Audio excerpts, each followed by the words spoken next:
গণতন্ত্র তো কেবলমাত্র ভোটের দিনের কাজ না, জবাবদিহিতার সংস্কৃতিকে নিশ্চিত করে একটা প্রাতিষ্ঠানিক কাঠামো তৈরি করতে পারা, এটাই কিন্তু হচ্ছে এই মুহূর্তে তথ্য মন্ত্রণালয়ের অগ্রাধিকার। সাংবাদিক কারা এটা আগে ঠিক করে দেন।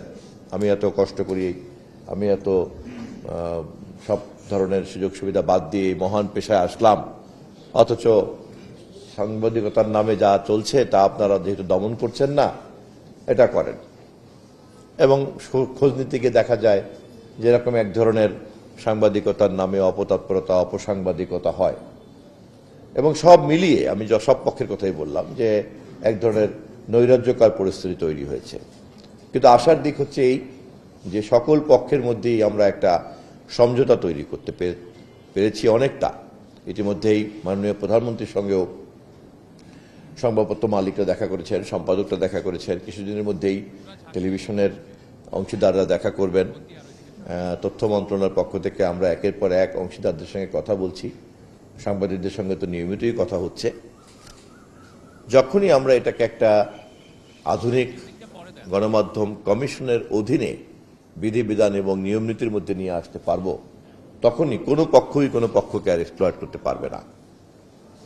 সরকার যেমন গণমাধ্যমকে খেয়াল খুশি মতো নিয়ন্ত্রণ করতে পারবে না, মালিক তেমনি সাংবাদিকদেরকে ব্যবহার করতে পারবে না, সাংবাদিকের কলম তেমনি ব্ল্যাকমেলিং এর জন্য কেউ ব্যবহার করতে পারবে না। যার যার জায়গায় সকলেই যেমন স্বাধীনতা এবং মর্যাদা ভোগ করবেন, তেমনি প্রত্যেককেই কোনো না কোনো একটা জবাবদিহিতার মধ্যে থাকতে হবে, সরকার সহ। এবং এই যে জবাবদিহিতার সংস্কৃতিকে নিশ্চিত করে একটা প্রাতিষ্ঠানিক কাঠামো তৈরি করতে পারা, এটাই কিন্তু হচ্ছে এই মুহূর্তে তথ্য মন্ত্রণালয়ের অগ্রাধিকার। তথ্য মন্ত্রণালয়ে এখানে যারা অংশীদারদের সংখ্যা কিন্তু অনেক।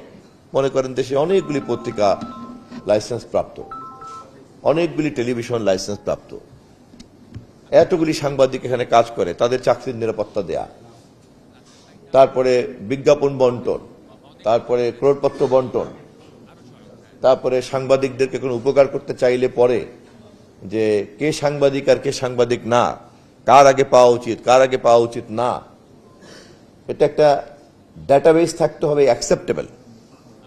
কেউ এসে বলল যে আমাকে অমুককে দিয়েছেন, দেখা গেল যাকে উপকার করেছেন আপনারা, ধরেন এই যে ন্যাশনাল লাইফ ইন্স্যুরেন্স, এখানে আপনাদেরকে তো ডিআরইউর মাধ্যমে যখন পলিসি নিয়েছেন তখন আপনাদেরকে তো সার্টিফাই করতে হয়েছে যে সে ডিআরইউর মেম্বার। এরকম কোনো না কোনো কর্তৃপক্ষ তো থাকতে হবে। তারপরে আবার উনি এখন চেক পলিসি অনুযায়ী চেক হস্তান্তর করছেন, তার মানে ন্যাশনাল লাইফ ইন্স্যুরেন্স কোম্পানি অন্যান্য কোম্পানির চাইতে অনেক বেশি আস্থাবান, এবং অনেকেই তার প্রতি আস্থা বাড়বে। কিন্তু উনি যদি এই কাজটা না করতেন তাহলে ইডরাকে কিন্তু এখানে হস্তক্ষেপ করতে হতো, তাই না? তার মানে এক ধরনের জবাবদিহিতার মধ্যে তো আমাদের থাকতেই হবে। তা আমি আপনাদেরকে অনুরোধ করব, বরং এই জবাবদিহিতার ব্যবস্থাই কিন্তু আমাদের সকলকে দায়িত্বশীল করে ফেলে।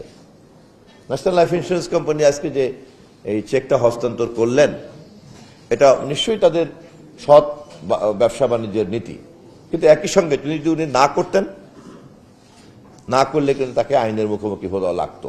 দেশে সেই আইন আছে, এবং এই যে আইন অনুযায়ী সেবাগুলি বন্টন করা হয়, প্রদান করা হয়, এবং এটাকে যে বাধ্যবাধকতার মধ্যে রাখা হয়, এর জন্য যে প্রতিষ্ঠানগুলি কাজ করে, সেই প্রতিষ্ঠানগুলি গড়ে তোলাই কিন্তু হচ্ছে একটি গণতান্ত্রিক সৎ রাজনৈতিক সরকারের কাজ।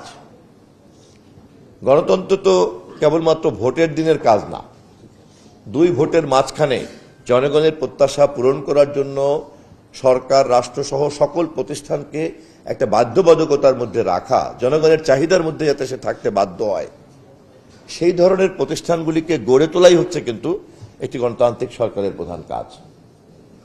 ডিআরইউকে আমি ধন্যবাদ জানাই যে তারা তাদের পেশাগত দাবি দেওয়া আদায় করার যে কাজকর্ম করছেন, তার পাশাপাশি এই ধরনের সৃজনশীল আইডিয়া বের করেছেন যে অন্যান্য যে ব্যক্তিগত উদ্যোগ, যেমন ন্যাশনাল লাইফ ইন্স্যুরেন্সের যে ব্যবসায়িক উদ্যোগ, সেই উদ্যোগের সঙ্গে ডিআরইউর কর্মীদের যে নিরাপত্তার একটা ধারণা, এই দুটোকে যে তারা সংযোগ করতে পেরেছেন, এখানে তো সরকারের কিছুই করা লাগে নাই। উনিও ইন্স্যুরেন্স কোম্পানিও ব্যবসা করছেন, তিনিও যেমন গ্রাহক খুঁজে বেড়াচ্ছেন, আবার আপনাদেরও এরকম বীমা পলিসি নেওয়া দরকার, এবং আপনারা পরস্পরকে উনিও মনে করছেন এটা একটা ভালো একটা তার ক্লায়েন্ট পাবেন, আপনারাও মনে করছেন যে এটা একটা নির্ভরযোগ্য বীমা প্রতিষ্ঠান।